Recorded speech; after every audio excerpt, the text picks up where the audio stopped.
গঙ্গা শুধু একটি নদী নয়, এটি ভারতীয় সভ্যতার অন্যতম প্রধান স্তম্ভ। হিন্দু ধর্মের মানুষদের জন্য এটি একটি পবিত্র নদী, কৃষকদের জন্য একটি জীবনদায়ী জলধারা এটি, আর পরিবেশের জন্য এটি এক বিশাল জলসম্পদ। কিন্তু ক্রমাগত দূষণের কারণে গঙ্গা তার সৌন্দর্য হারাচ্ছে। এই ভিডিওতে আমরা জানব গঙ্গার ইতিহাস, ধর্মীয় ও সাংস্কৃতিক গুরুত্ব, পরিবেশগত ভূমিকা, দূষণের সমস্যা ও গঙ্গাকে রক্ষা করার উপায়। চলুন না দেরি না করে শুরু করা যাক আজকের ভিডিও।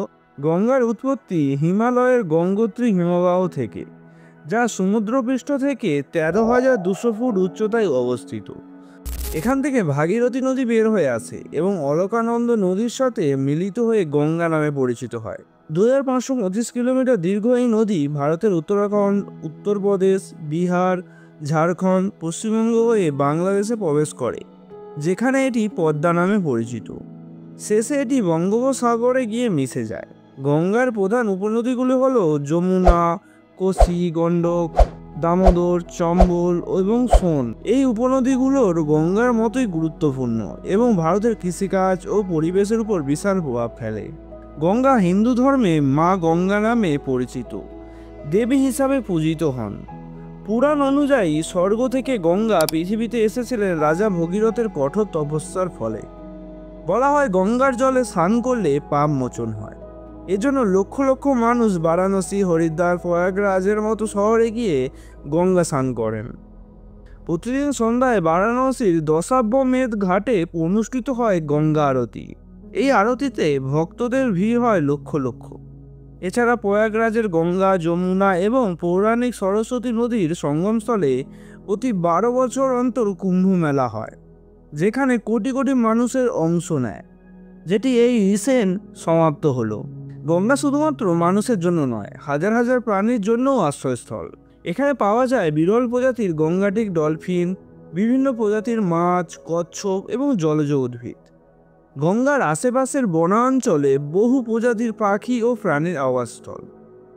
গঙ্গার জল কৃষিক্ষেত্রে ব্যবহৃত হয়, যা ভারতের কোটি কোটি কৃষকের জন্য খুবই গুরুত্বপূর্ণ।